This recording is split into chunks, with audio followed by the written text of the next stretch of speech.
My name is Linda Parker. I am years old. I live alone in my small house in Brighton. My husband died years ago. I have only one son. His name is Daniel. Daniel went to Canada many years ago. Now he lives there with his wife and 2 children. He has a good life. He has a big house and a good job. He is happy. But I live here alone. Every day I wake up early, I clean the house, I cook food for myself. In the evening I sit alone. Nobody comes to see me. Daniel does not call me much. Sometimes he sends me money. Sometimes he says, "Mother, I will come soon," but he never comes. Still, I wait for him. I love him very much. He is my son. I keep his old photos in my room. I look at them every day. One day someone knocked on my door. I opened it. It was Daniel. I was very surprised. I said, "Daniel, you really came?" He smiled. He looked happy. I hugged him. My eyes were full of tears. He came inside. I made tea for him. We sat and talked. I asked, "How is Sarah? How are the children?" He said they are all fine. Then I asked, "Why did you come?" He spoke. "I missed you, Mother. You live here alone. I worry about you. I want to take you to Canada." I was quiet. He looked at me and said, "You're getting old. It is not safe here. You should come with me. You will be happy there." I said slowly, "But this is my home. I was born here. I got married here. Your father lived here. I cannot leave this house." Daniel looked serious. He said, "This house is very old. It is not good for you. In Canada, you will have everything. You will have your own room. You can see the children every day. Sarah also wants you to come." That night I sat alone and thought, what should I do? I did not want to leave, but Daniel was my only son. The next morning, Daniel said, "Mother, we should sell this house. You do not need it anymore. You will live with us. You can use the money for your new life." I looked at him. He smiled. I thought maybe he really loved me, so I said yes. I sold my house. Daniel took all the money. I packed my bag. We went to the airport together. I was sad, but I was also happy. I thought, I will be with my son now. At the airport, Daniel said, "Mother, wait here. I will bring a wheelchair. The way is too long. You cannot walk so far. I will be back in minutes." I said, "Okay." I sat on a chair. Minutes passed. Daniel did not come back. I thought maybe the line was long. I waited. Minutes passed, still he did not come. I felt scared. I looked at the big door again and again, but Daniel was gone. Now it had been minutes. I was still sitting there. I looked at every face, but none was my son. I told myself, Daniel cannot leave me. He is my son. 1 hour passed.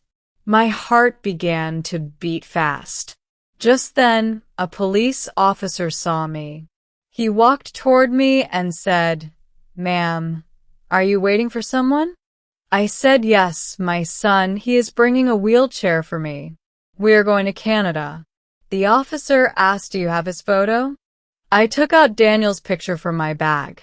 I also showed my ticket. The officer nodded. He said, "Please wait here. I will check inside." I said, "Thank you." I waited again. After a long time, the officer came back. His face was serious. He sat next to me. He said softly, "Ma'am, I am sorry. Your son has boarded the flight. He is gone. The plane has already taken off. He did not take a wheelchair. He went alone." I froze. My heart stopped for a moment. I said very slowly, "No, that is not true. My son Daniel loves me," he said. He will take me with him. The officer said I saw everything. He gave his passport. He entered a plane alone. Tears came to my eyes. My heart broke. I cried and cried. The officer's eyes also became wet, he said. Some people forget their hearts. I am sorry, ma'am. I whispered my name is Linda Parker. The officer said my name is Robert Miller. I am a police officer here. You remind me of my mother. She died 5 years ago. When I look at you, I remember her. Then he said, please come with me. You cannot sit here. You will get sick. Come to my house. My wife is kind. She will cook for you. I spoke. But I do not want to trouble you. He smiled and said it is not trouble. It is love. You are like a blessing to me. Robert called his wife Olivia. He sat on the phone. I found an old woman at the airport. She is all alone. Her son left her. Can she stay with us? I could hear Olivia's voice. She said, yes, please bring her. That night I stayed at Robert's house. Olivia brought me food. She spoke to me like a daughter. I cried in my room. I miss Daniel. I miss my house. But these strangers gave me love. The next morning, Robert got a phone call. He went to another room. He spoke in a low voice. Later he came to me. I asked, is everything okay? He smiled and said, yes, everything is fine. But I saw pain in his eyes. What I did not know was this. The flight that Daniel took had crashed. There were no survivors. Daniel was gone, but Robert did not tell me. He knew that I still loved my son even after what he did. I still prayed for him. I still hoped that one day he would come back. The days passed slowly. I stayed with Robert and Olivia. Robert took care of everything. He helped me go to the doctor. He bought my medicine. He treated me like his mother.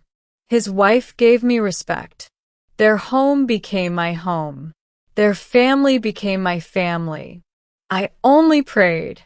I prayed for Daniel's soul. I prayed for the children he left behind. I prayed that no mother feels what I felt at the airport. One day, Robert asked, do you ever think about going back to that house? I looked at him and said, I already lost that house, but I found a new home here. Daniel was gone, but I got the son I truly deserved. I feel grateful. What would you do if you were in Linda's place? Tell me in the comments below. If you like this story, please like, comment, share, and subscribe.